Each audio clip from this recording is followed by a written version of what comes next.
پہلے سے یہ معلوم تھا کہ وہ شہید کر دیے جائیں گے.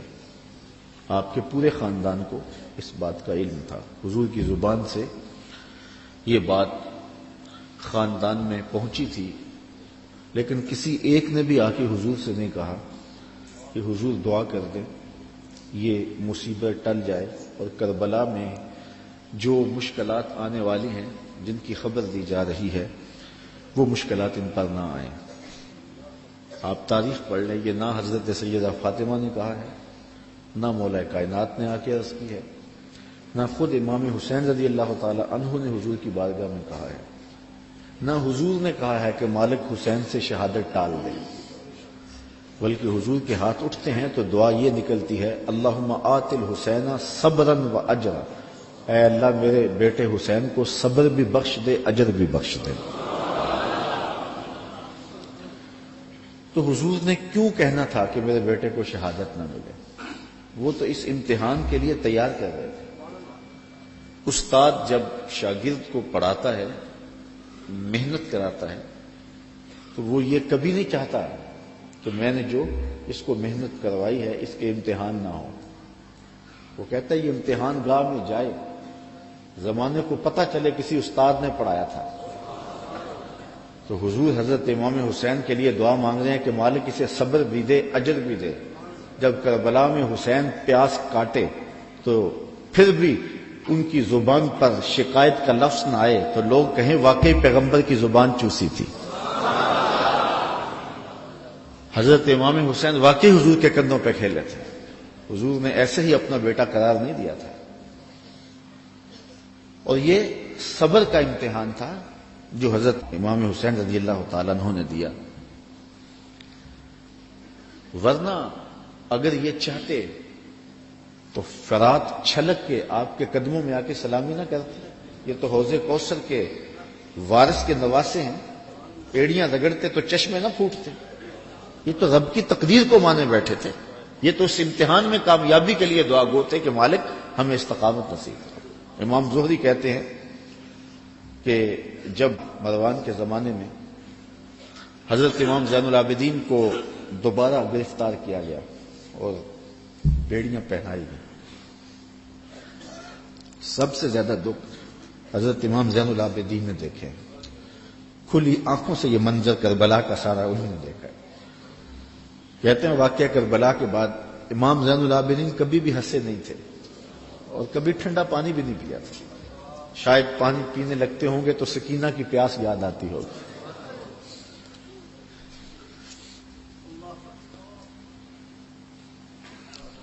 لیکن آپ کے ہاتھوں میں ہاتھ کڑیاں ڈال لی گئی اور قید میں ڈال دیا گیا. امام زہری کہتے ہیں کہ میں نے جو ہی امام کو دیکھا تو امام زہری رو پڑے. امام زین العابدین نے کہا زہری رو کیوں رہے ہو؟ میں نے کہا حضرت آپ کے ان ہاتھوں میں ہاتھ کڑیاں ہیں، پیغمبر زادے ہو، دنیا کو دین دیا ہے، اور آج آپ کے ہاتھ میں ہاتھ کڑیاں ہیں. بے مروت بے وفا تیرا بھی کیا افسانہ ہے، جس نے اپنی ہی شمع کو گل کیا تو وہ پروانہ ہے. تو کہا یہ لوگ کتنے ظالم ہیں جنہوں نے آپ کے ہاتھوں میں ہتھ کڑیاں ڈالی. اور امام زہری کا دل پھٹتا جا رہا ہے. امام زین العابدین فرمانے لگے زہری پریشان ہونے کی ضرورت نہیں، ہم تو اس کی تقدیر کے اوپر راضی ہیں، ورنہ یہ زنجیریں کیا ہیں؟ آپ نے جھٹکا دیا زنجیریں ٹوٹ گئیں. کہا یہ ہمارے لیے نہیں ہے. تو یہ کربلا کی مشکلیں ٹل جاتی ہیں اگر حضرت امام چاہتے، لیکن انہوں نے تو مشکل کو سہ کے اور قربانیاں دے کے عظیمت کی داستان رقم کرنی تھی، اور وہ زمانے نے دیکھا.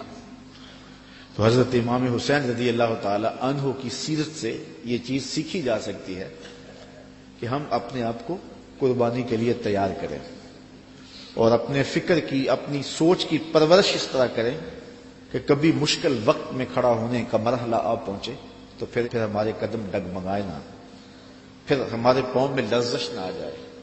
ہمارے زوردار نعرے اور ہمارے پرجوش خطاب، ہماری خطابت کے تن تنے اور ہمارے فلسفے وہاں دم نہ توڑ جائیں جہاں کھڑے ہونے کا وقت تھا. یہ ناداں سجدے میں گر گئے جب وقت قیام آیا.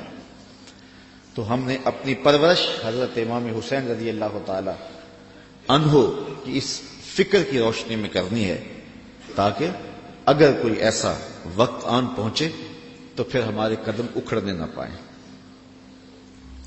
حضرت امام حسین رضی اللہ تعالی عنہ نے یزید کی بیعت سے انکار کیا، اور اس میں ہمارے لیے سیکھنے کی یہ بات ہے کہ ہم کبھی بھی کسی ظالم کے ہاتھ پہ بیعت نہ کریں۔ یہ جو مسلح کی امامت ہے، میں اپنے اس جملوں پہ آپ کی توجہ چاہوں گا۔ یہ جو مسلح کی امامت ہے، یہ امامت صغرا ہے، چھوٹی امامت ہے، اور یہ تخت و تاج کی امامت جو ہے یہ امامت کبریٰ ہے، بڑی امامت ہے۔ ہم چھوٹی امامت کے بارے میں تو اتنے حساس ہیں کہ اگر کسی کے پاؤں کی انگلیاں بھی اٹھ جائیں تو ہم اس کے پیچھے کہتے نماز نہیں ہوگی۔ اگر کسی شخص کی داڑھی کا سائز چھوٹا ہو تو ہم اس پہ احتیاط کرتے ہیں کہ اس کے پیچھے نماز واجب الاعادہ ہے۔ تو یہاں تو داڑھی کا سائز اور انگلیوں کا لگنا اور اٹھنا بھی دیکھتے ہیں کہ نماز ہے۔ تو امامت صغرا میں ہماری یہ احتیاط ہے، اور جہاں امامت کبریٰ کا معاملہ آئے وہاں آنکھیں بند کر کے بیٹھ جائیں۔ تو ہمیں سوچنا ہوگا، حضرت امام حسین رضی اللہ تعالی عنہ نے فرمایا تھا وَمِثْلُنَا لَا يُبَايِعُ، یہ نہیں کہا تھا کہ میں یزید کی بیعت نہیں کرتا، کہا میرے جیسا شخص یزید کی بیعت کر کیسے سکتا ہے۔ یزید فاسق مولن تھا، یزید شراب پیتا تھا، مسلمانوں کا قاتل تھا، فاجر تھا، اور امام حسین رضی اللہ تعالی عنہ کی پرورش آغوش نبوت میں ہوئی تھی۔ تو یزید کے ناپاک ہاتھ میں امام کا ہاتھ کیسے آ سکتا تھا؟ اور ابھی حضرت کہہ رہے تھے کہ لوگ سر بچانے کے لیے ہاتھ دے دیتے ہیں، اور امام نے ہاتھ بچانے کے لیے سر دے دیا۔ اور تاریخ کربلا کی پڑھیں، آپ کو نیزوں کے اوپر سر نظر آئیں گے، آپ کو گھوڑوں کی ٹاپوں پہ روندے جانے والے لاشوں کا تذکرہ ملے گا، لیکن امام کے ہاتھوں کا ذکر آپ کو کہیں نہیں ملے گا۔ امام کا سر نیزے کی نوک پہ تھا، لاشیں گھوڑوں نے روند دیے، امام کے ہاتھ کدھر گئے؟ شاید قدرت نے اٹھا لیے ہوں کہ کوئی یزیدی امام کا کٹا ہوا ہاتھ نہ اٹھا لے، اور پھر یزید اس ہاتھ کو اپنے ہاتھ میں ڈال کر کے کہے چلو اس طرح ہی صحیح، امام کا ہاتھ تو میرے ہاتھ میں آ گیا۔ امام کی عظمت کا پہرا رب نے دیا، اور ان کی آبرو کا پہرا رب نے دیا۔ امام حسین کا کٹا ہوا ہاتھ بھی یزید کے ہاتھ میں نہیں آیا۔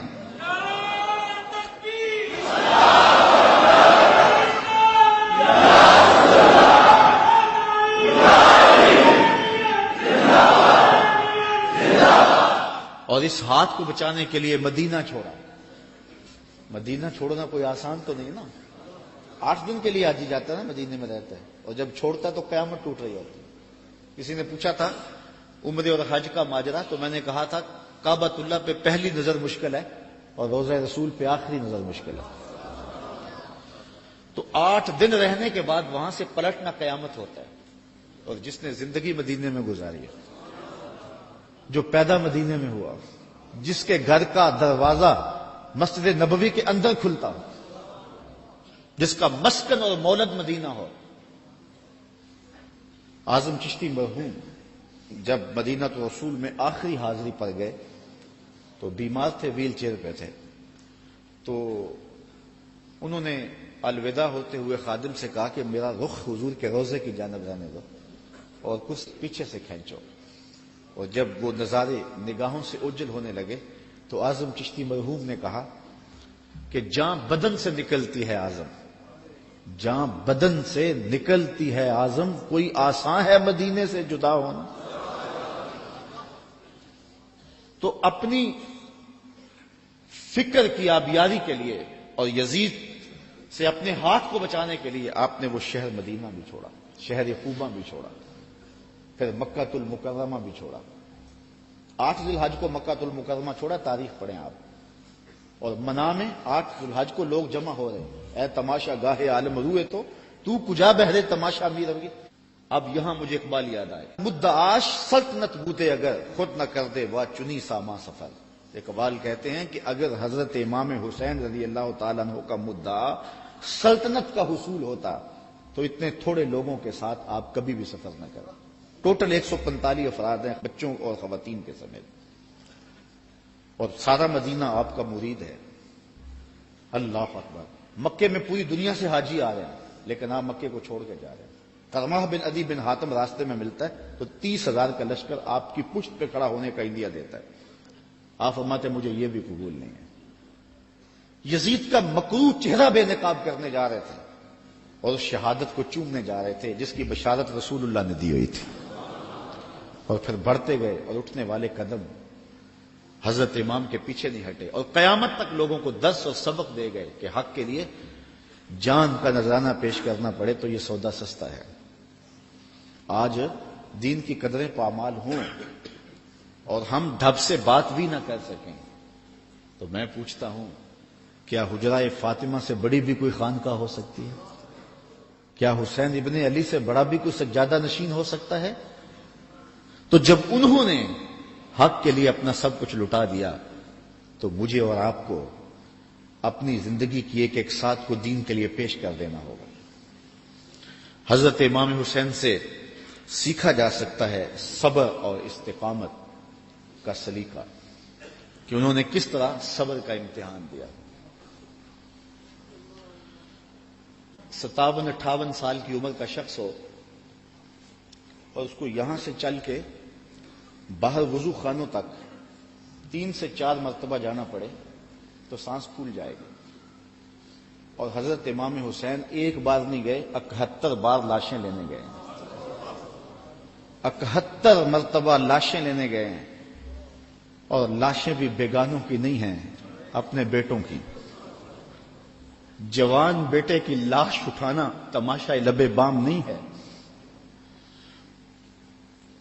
کسی کا جوان بیٹا فوت ہو جائے، سارے گھر والے دلاسا دے رہے ہوتے ہیں تو باپ اور ماں سنبھلتے نہیں ہیں۔ ایسے مناظر آپ روز دیکھتے ہیں۔ جنازہ اٹھتا ہے تو 10 آدمی تھام کے لے جا رہے ہوتے ہیں، یہ کون ہے؟ کہا اسی کے جوان کی لاش جا رہی ہے۔ جوان بیٹے کی لاش ہو، 10 آدمی سنبھالا دے رہے ہوں اور باپ پھر بھی نہیں سنبھلتا، موت بھی تبھی ہوتی ہے۔ میں سلام پیش نہ کروں اس حسین پر جو جوان علی اکبر کی لاش کو کندھوں پہ اٹھا کے خیموں تک لاتا ہے اور پھر بھی ہاتھ اٹھا کے کہتا ہے مالک حسین کی یہ قربانی بھی قبول فرما۔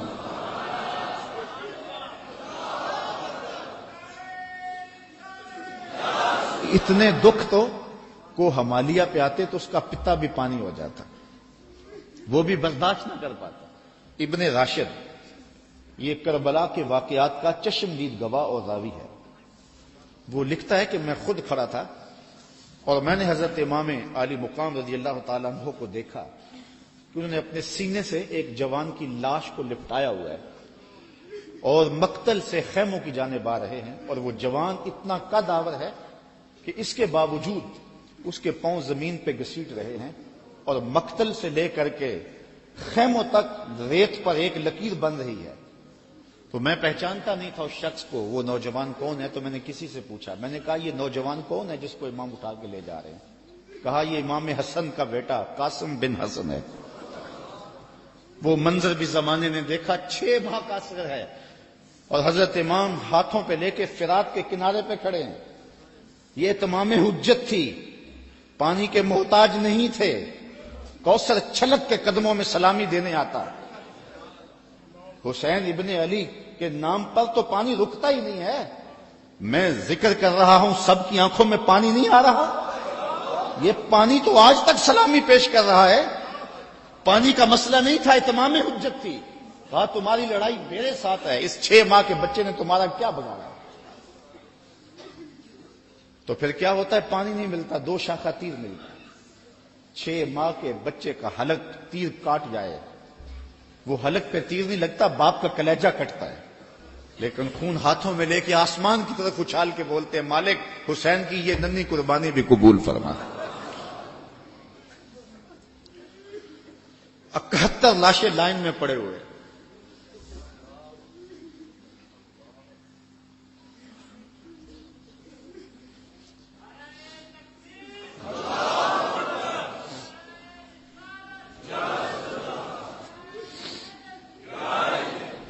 یزیدیوں کی صفاقی، ان کا ظلم اور بربریت ان کے تیور نظر آ رہے ہیں، اور خیمے کے اندر پردہ سادات بیٹھی، رسول اللہ کی شہزادیاں بیٹھی ہیں۔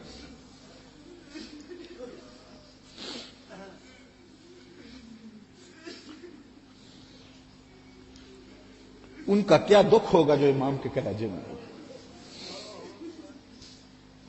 اور وہ شہزادیاں یہ ہیں کہ کسی کا باہر بیٹا لیٹا ہوا ہے، ان کے بھتیجے اور بھانجے باہر لیٹے ہوئے، ان کو تلقین کرتے ہیں کہ صبر کا دامن نہیں چھوڑنا، اور امام گھوڑے کی زین پہ سوار ہوتے ہیں۔ بانکپن ایسا ہے جس ڈھب سے کوئی مقتل میں گیا وہ شان سلامت رہتی۔ زمانے نے دیکھا 71 لاشیں اٹھا کے خیموں تک لانے والا حسین جب گھوڑے پہ آتا ہے تو اشقیاء کی صف میں کھلبلی مچ جاتی ہے، آواز آ رہی ہے یہ کون ذی وقار ہے، بلا کا شاہ سوار ہے، لباس ہے پھٹا ہوا غبار سے اٹا ہوا، تمام جسم نازنی چھدا ہوا کٹا ہوا، پھر بھی ہے ڈٹا ہوا، یہ نبی کا نور عین ہے، یہ بال یقین حسین ہے۔ اللہ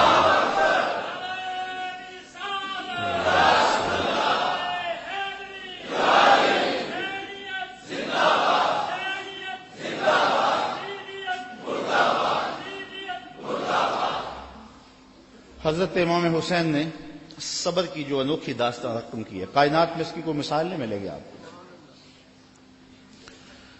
صبر کسے کہتے ہیں اس کے بارے میں کہنے والوں نے بہت کچھ کہا ہے۔ واویلا نہ کرنا، منہ پہ تماچے نہ مارنا، ناشکری کا کلمہ نہ کہنا، اعضاء کا ایسا اضطراب کہ جو شریعت میں نامحمود ہو اس کا سرزد نہ ہونا، صبر کے بڑے مفاہیم ہیں۔ لیکن صبر کا مفہوم میں نے ایک یہ بھی پڑھا ہے کہ صابر وہ ہے جس کے معمول عبادت میں فرق نہ آئے۔ پہلی صف میں کھڑا ہونے کی عادت تھی، نماز پڑھتا تھا، جوان بیٹا فوت ہو گیا، اذان پکاری گئی تو پہلی صف میں کھڑا پایا گیا، نماز قضا نہیں ہوئی، آپ کہیں گے بندہ صابر ہے۔ گھر میں میت پڑی ہے، نماز قضا نہیں ہوئی۔ جس کے معمول عبادت قضا نہ ہوں وہ صابر کہلاتا ہے۔ صبح اٹھ کے قرآن پڑھنے کی عادت تھی، گھر میں میت پڑی ہے، چلو دوپہر کو تدفین ہونی ہے، نماز پڑھی تو تلاوت آج بھی چھوڑی نہیں ہے، ہم کہیں گے بندہ صابر ہے۔ اگر صبر کی یہ تعریف ہے کہ معمول عبادت قضا نہ ہو تو صابر کہلاتا ہے، تو پھر اس تعریف کے آئینے میں امام حسین کو دیکھو، 71 لاشیں پڑی ہیں، اپنا بدن زخموں سے چور ہے۔ محتاط روایت یہ ہے کہ آپ کا جب پیراہن اتارا گیا تو 113 تیر، 33 زخم تلواروں کے تھے اور 34 گھاؤ نیزوں کے تھے، کچھ نیزے بدن میں ٹوٹ گئے تھے، اور گھوڑے کی زین سے فرش زمین پہ آئے۔ صابر ایسا ہے کہ عبادت کا وقت آ گیا، سجدہ قضا نہیں ہونے دیا۔ ایسا صابر ہے کہ سجدہ قضا نہیں ہونے دیا، آتے ہی پیشانی سجدے میں رکھ لی، اللہم رضن بقضائک وصبرن علی بلائک تسلیما لامرک۔ اے اللہ سب کچھ کٹا کے، اور بچوں کی لاشیں پڑی ہیں، حسین کے لخت لخت سے خون بہ رہا ہے، لیکن حسین پھر بھی حاضر ہو گیا تیرے امر کو تسلیم کرتے ہوئے اور آنے والی مشکلوں پر صبر کرتے ہوئے، اور حسین تیرے حکم پہ راضی ہے، تو بھی بتا تو بھی حسین پہ راضی ہوا ہے یا کہ نہیں ہوا۔ آواز آ رہی ہے اس نواسے پر محمد مصطفیٰ کو ناز ہے، اس پیاسے پر علی شیر خدا کو ناز ہے، اوروں نے بھی سجدے کیے پر اس کا عجب انداز ہے، اس نے وہ سجدہ کیا جس پر خدا کو ناز ہے۔ عابد ایسا کہ معمول عبادت قضا نہیں ہوا، سجدہ قضا نہیں ہوا۔ اب آپ جانتے ہیں کہ امام حسین کا سر جو تھا سجدے میں جھکا ہوا تھا کہ دستے قاتل نے سر انور کاٹ لیا، اور پھر سر انور کو کاٹ کے نیزے کی نوک پہ چڑھا دیا۔ یزیدیوں نے اس لیے کیا کہ اپنے لشکر کو تسلی دیں کہ ہم کامیاب اور کامران ہوئے ہیں، دیکھو سر حسین کٹ کے نیزے کی نوک پہ چڑھ گیا۔ تو جب انہوں نے نیزے کی نوک پہ سر حسین چڑھایا تو لشکر یزید سے آواز آئی یہ کیسا سر ہے جو کٹ کے بھی سر بلند ہے، اس کی سر بلندی اب بھی نہیں گئی، اب بھی یہ اونچا ہے۔ اور جب سر انور نیزے کی نوک پہ چڑھایا گیا تو اس انداز سے چڑھایا گیا کہ کٹی ہوئی گردن کا رخ آسمان کی طرف اور سر انور کا رخ زمین کی طرف. تو کسی شاعر نے تخیل باندھا، بآں کے سر نیزے پہ اور سوئے زمین ہے روح، یعنی سجدہ ثانی کی ہے آرزو. رکعت میں 2 سجدے ہوتے ہیں، ابھی ایک ہوا تھا کہ سر کاٹ لیا گیا. حسین کی پیشانی میں دوسرے سجدے کی آرزو مچل رہی ہے. ثابت ایسا کہ معمول عبادت قضا نہیں ہوا اور پھر تلاوت بھی قضا نہیں ہونے دی. حسین کا سر نیزے کی نوک پہ ہے، لبوں پہ قرآن جاری ہے، کیونکہ حسین کو لوریا ہی قرآن کی ملی تھی. تو حسین ابن علی رضی اللہ تعالی عنہ سے صبر سیکھا جاتا ہے، استقامت سیکھی جا سکتی ہے اور اپنی زندگی میں اس کا چراغاں کیا جا سکتا ہے.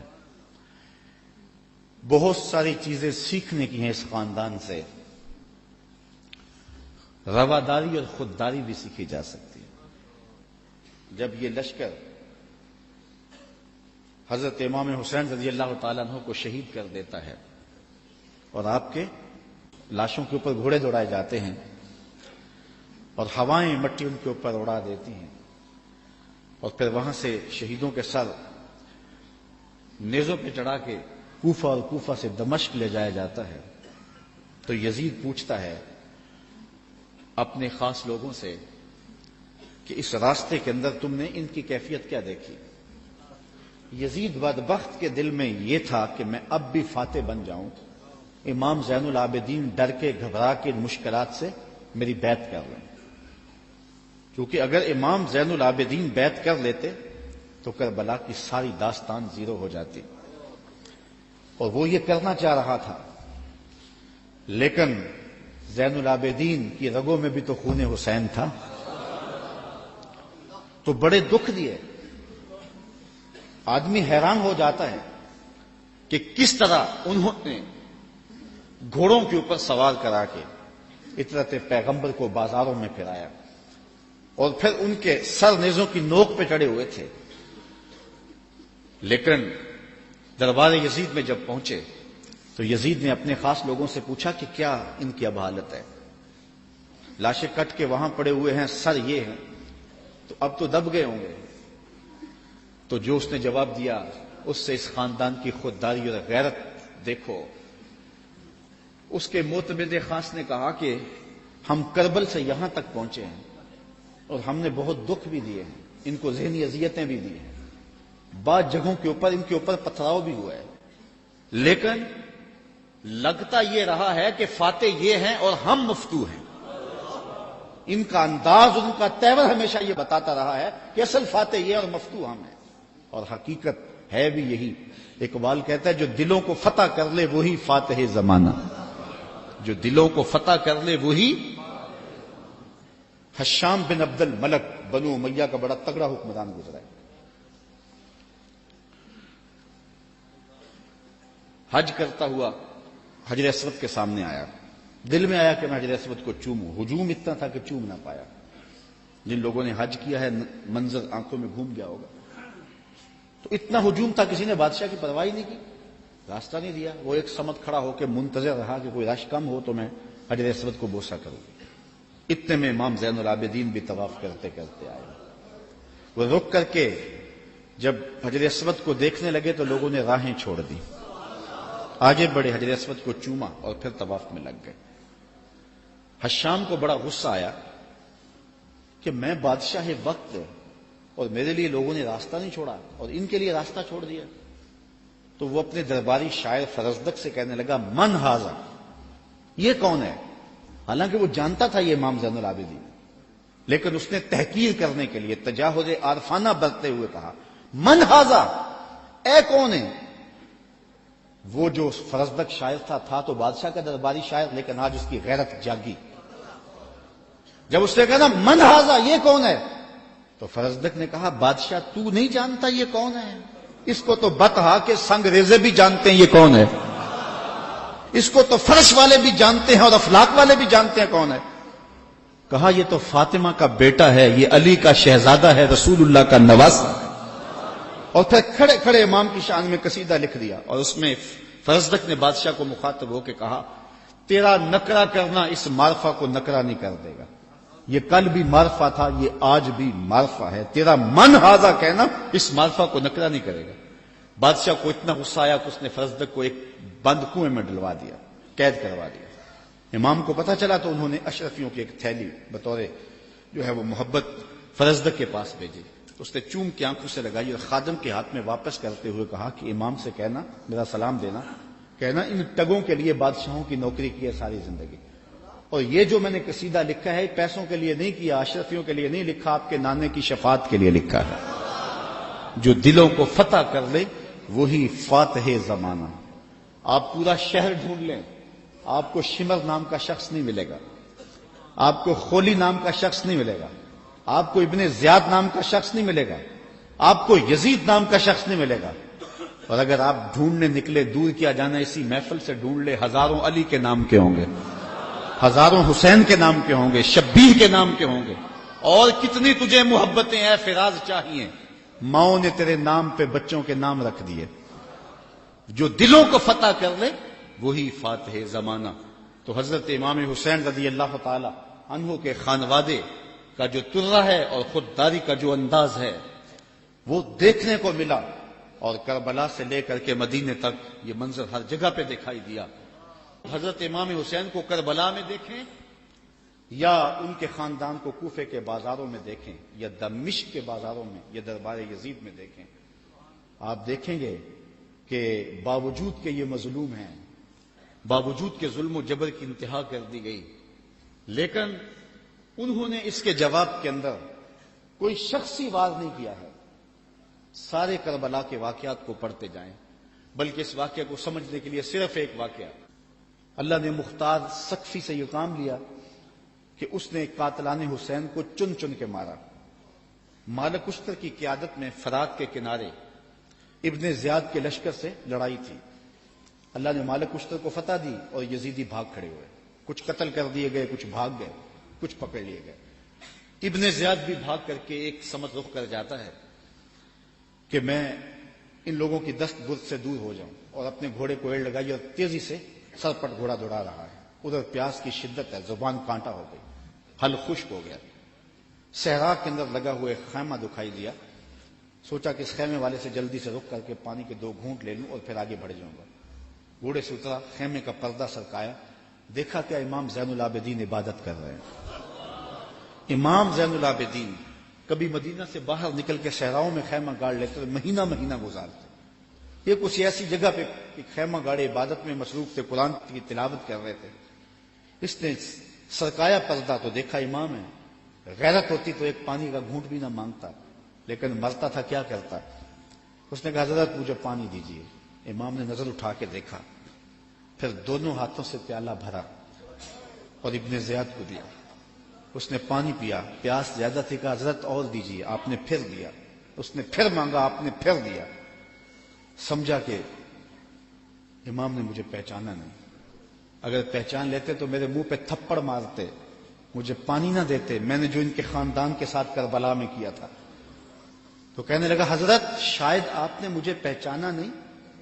امام کی آنکھیں برسنے لگی اور فوارے چھوٹ پڑے اشکوں کے، اور آپ نے فرمایا بدبخت تجھے نہیں پہچانتا جس نے میرا گھر اجاڑ کے رکھ دیا، 6 ماہ کے عسکر کو بھی پانی نہ دیا.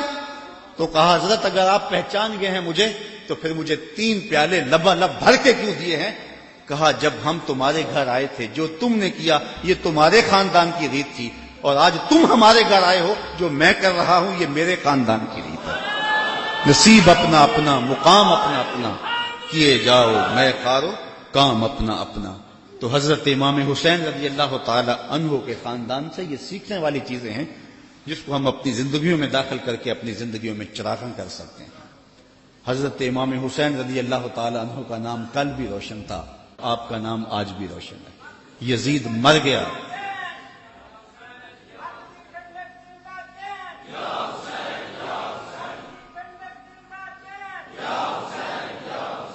سارا دن بھی ہم نعرے لگاتے رہیں.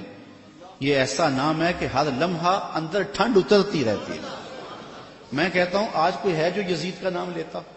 یزیدی ہیں، گلی گلی یزید آج بھی موجود ہے، مختلف روپوں کے اندر یزید ہے. لیکن یزید کو اس قدر امام نے بے نقاب کر دیا کہ آج یزیدی بھی یزید کا نام نہیں لے سکتے. اگر کوئی یزید کا نام لیتا بھی ہے تو سر جھکا کے لیتا ہے، دائیں بائیں دیکھ کے لیتا ہے. نام لینے سے پہلے شرمندہ، نام لیتے ہوئے شرمندہ، نام لینے کے بعد شرمندہ. میں کہتا ہوں کیسا ہے تمہارا لیڈر جس کا نام لیتے تمہیں شرم آتی ہے، اور ہمارے لبوں پہ جب نام حسین آتا ہے سر فخر سے بلند ہو جاتا ہے. فخر کا دل میں دریچہ باز کرنا چاہیے، فخر کا دل میں دریچہ باز کرنا چاہیے. جن کا تو آقا ہے ان کو ناز کرنا چاہیے. اے حسین ابن علی تم پر سلام، ناز شعال نبی تم پر سلام، تم پہ لاکھوں رحمتیں لاکھوں سلام. اے شہیدان محبت کے امام، لالا گوں لالا بدن لالا کفن، اے چمن اندر چمن، زندگی ہی زندگی تیری حیات، اے حیات اندر حیات. افتخار ملت بیضا ہے تو، رب کعبہ کی قسم یکتا ہے تو. فخر کا دل میں دریچہ باز کرنا چاہیے، جن کا تو آقا ہے ان کو ناز. یہ اجتماع ناز کرنے کے لیے. ہم آ حسین والے نہیں ہیں، ہم واہ حسین والے ہیں. اتنے زخم تو کو ہمالیہ کے کلیجے پہ لگے تو اس کا بھی پتا پانی ہو جائے، لیکن حسین پھر بھی حق کا علم لیے کھڑا ہے، پھر بھی عظیمت کی داستان رقم کر رہا ہے. یہ حسین ابن علی ہے. آج ان کی روح کو خراج پیش کر رہے ہیں. محبتوں کے آنسو بھی بہے، ان کے نام کے نعرے بھی لگائے، ان کے فکر ان کے مشن کو بھی سنا، ان کے مناقب بھی روحوں میں اترے. اس عظیم کام کو خراج بھی پیش کیا گیا. آؤ آج کے اس اجتماع میں عزم کر کے اٹھیں کہ ہم نقوش امام کو خضر راہ بنائیں گے. میں کہتا ہوں حضرت امام حسین نے تو لاشوں کے درمیان بھی نماز نہیں چھوڑی. 71 لاشیں پڑی ہوئی ہیں، پردے داروں کے پردوں کا دکھ بھی ستا رہا ہے، اور بدن میں تیر پیوست ہیں، اور نیزوں کی انیاں پسی ہوئی ہیں، اور گھوڑے کی زین سے فرش زمین پہ آ رہے ہیں. آپ نے ان حالات میں بھی نماز نہیں چھوڑی. ہم کیسے حسینی ہوں گے کہ 10 محرم کے دن بھی ہمیں نماز نصیب نہیں ہوگی؟ اگر 10 محرم کے دن بھی ہم نماز نہیں پڑھیں گے اور نام حسین ابن علی کا لیں گے تو پھر حرف حرف اور لفظ لفظ منافقت ہوگی. آئیے ان کا نام لیتے ہیں تو ان کے نقوش پا کو بھی خضر راہ بناتے ہیں. میں ایک نعرہ لگوانا چاہتا ہوں، امام کے نام کا خود لگواؤں گا، لیکن نعرہ بانکپن سے ہو. اوپر نیچے باہر ہجوم محبت ہے، تو ذرا یزیدیوں کو پتہ چل جائے کہ امام کا نام آج بھی زندہ ہے، اور محبتوں کے یہ تیور. نعرہ تکبیر. اللہ آپ کو سلامت رکھے. حسین کل بھی زندہ تھا. حسین. نعرہ تکبیر، نعرہ تکبیر، نعرہ رسالت، نعرہ رسالت، نعرہ رسالت. حسینیت، حسینیت، حسینیت، یزیدیت، یزیدیت. علامہ اقبال کا سارا فلسفہ نچوڑیں تو جو رس نکلتا ہے اس کا مصداق امام حسین بنتے ہیں. جوس کیا نکلتا ہے؟ کی محمد سے وفا تو نے تو ہم تیرے ہیں، یہ جہاں چیز ہے کیا لوح و قلم. پھر لوح بھی تیرے ہاتھ میں دے دیں گے، قلم بھی تجھے پکڑا دیں گے. پھر تیری تقدیر کے فیصلے کسی اور جگہ نہیں ہوں گے، بلکہ خدا بندے سے خود پوچھے گا بتا تیری رضا کیا ہے.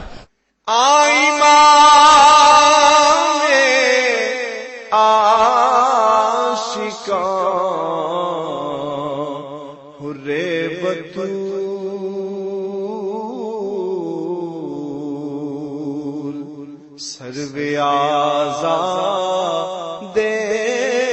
ز بوستان رسول،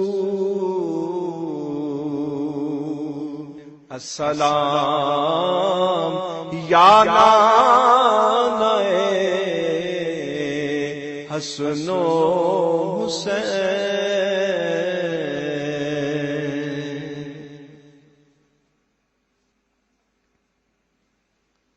بسم اللہ الرحمن الرحیم.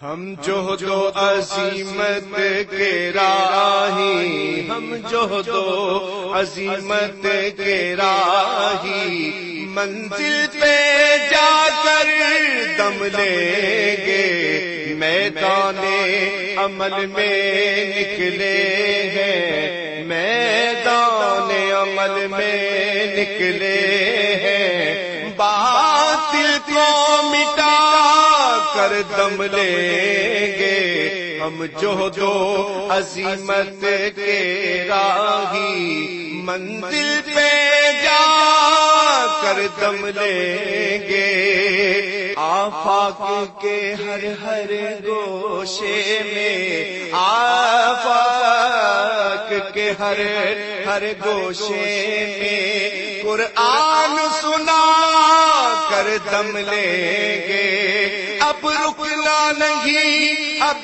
تھمنا نہیں، اب رکنا نہیں، اب تھمنا نہیں، فردوس میں جا کر دم لیں گے، ہم جہد و عزیمت کے راہی منزل پہ جا کر دم لیں گے، میدان عمل میں نکلے ہیں، باطل کو مٹا کر دم لیں گے۔ اس دارالعلوم کی ایک ایک اینٹ میں پیار بھرا ہوا ہے، درد بھرا ہوا ہے، تو اس کے لیے دعا گو رہیں، اپنے تعاون سے بھی نوازتے رہیں۔ اللہ کی توفیق سے یہ ایک مرحلہ تقریباً تکمیل کے قریب ہے۔ ہم نے چاہا یہ تھا کہ 3.5 لاکھ روپے کا ایک ستون بما اوپر والا چھت اور فرشی لینٹر جو پڑا ہے، یہ 3.5 لاکھ روپے کا ایک بنتا ہے، تو اگر ہمیں 99 لوگ مل جائیں تو یہ سارا مکمل ہو جائے، لیکن 47 لوگ ہمیں مل سکے، چونکہ 3.5 لاکھ روپے ہم نعت خواں کو دے لیتے ہیں، مدرسے کو دینا ہمارے لیے مشکل ہے، ہمارا مزاج ایسا بنا ہوا ہے، تو پورے ملک کے اندر اتنے لوگ ملے، اللہ ان کے رزق میں بے پناہ برکتیں عطا فرمائے۔ باقی جن لوگوں نے انفرادی طور پہ کوشش کی، 2، 5، 7، 8، 10، 20 ہزار جتنی توفیق کوئی شامل ہوئے، تو یہ اتنا کام مکمل ہوا، اور یہ تھوڑا سا حصہ ہم نے یہ کچھ قرض لے کر کے ڈالا ہے، اور آگے والا حصہ بھی ہم نے جو ہے وہ تعمیر کرنا ہے۔ جب اوپر والی چھت کا مرحلہ پہنچے گا تو ایک ستون بما چھت کے صرف 2 لاکھ روپے تک جو ہے وہ ممکن ہوگا۔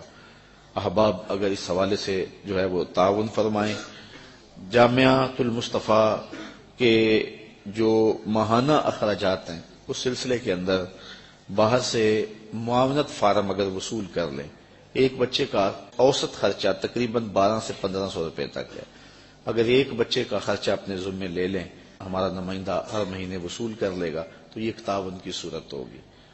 بہرحال جس طرح جس سے بن پڑے، اپنے مرحومین کے صالح ثواب کے لیے، اس کی تعمیر کے لیے آپ نے کوشاں رہنا ہے۔ جس نے ایک پائی بھی اس جامعہ کے لیے خرچ کی، اے اللہ